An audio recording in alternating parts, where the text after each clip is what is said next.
They called him mad. They said he was hopeless and condemned.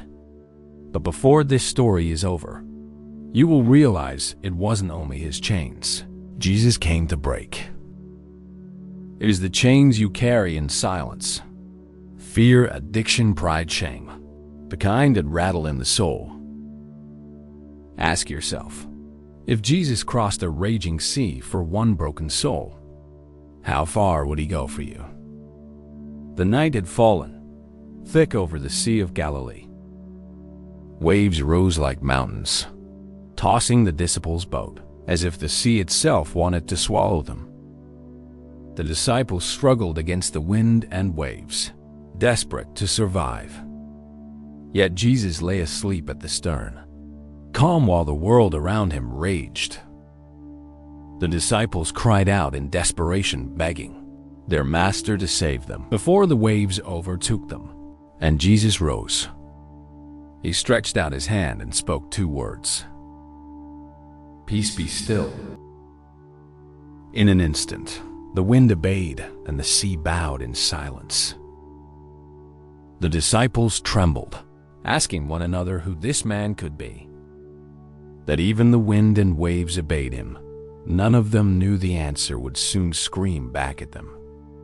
From the mouth of a man possessed, the boat glided to the distant shore of Gadara, a Gentile land of steep cliffs and herds of pigs.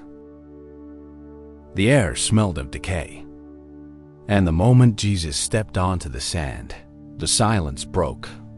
From the tombs, a shadow moved fast, furious, desperate.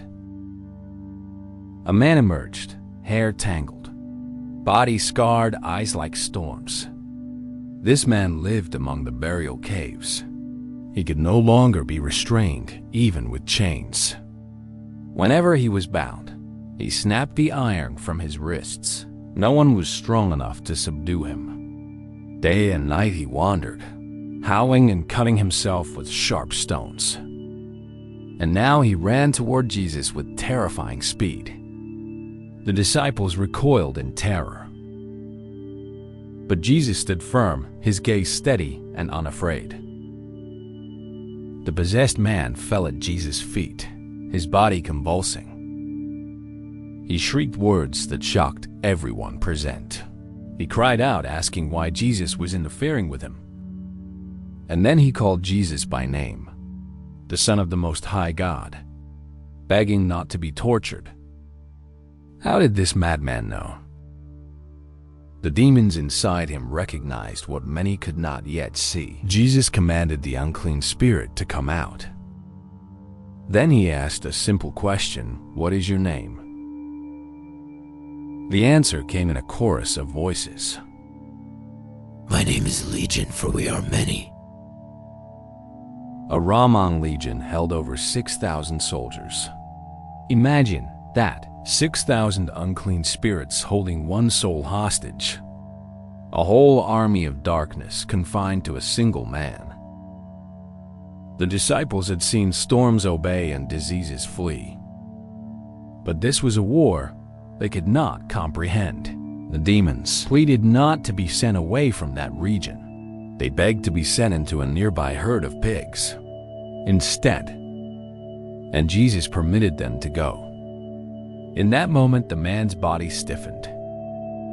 A terrible scream tore through the valley. The herd of about 2,000 pigs squealed in terror.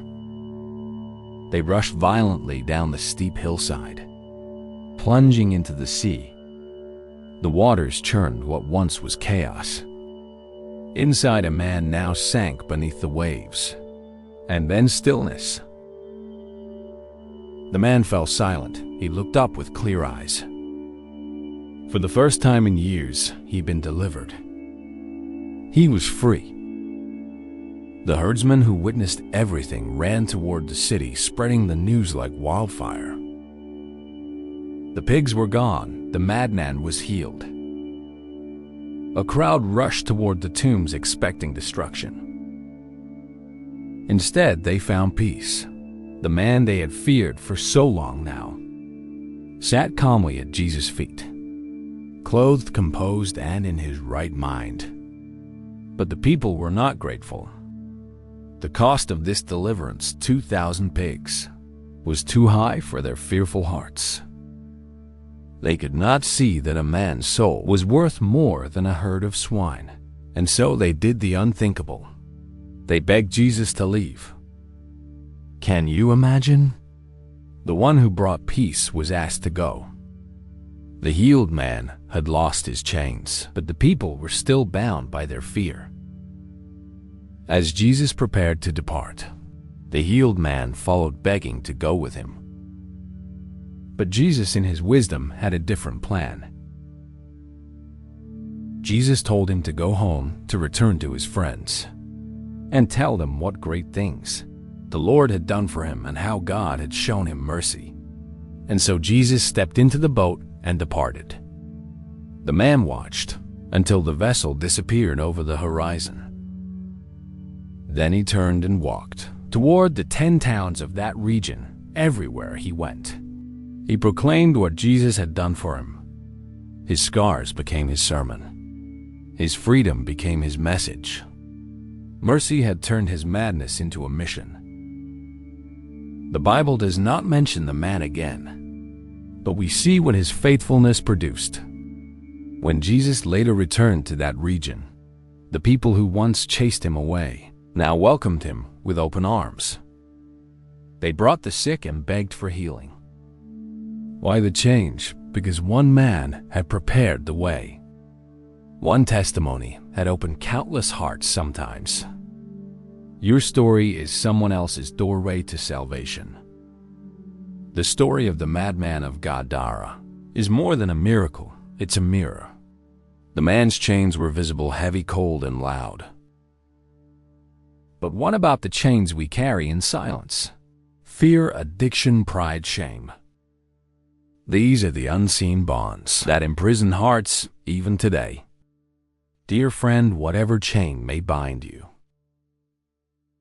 the same Jesus who crossed a storm for one broken man can still cross any barrier for you. He still comes, sees.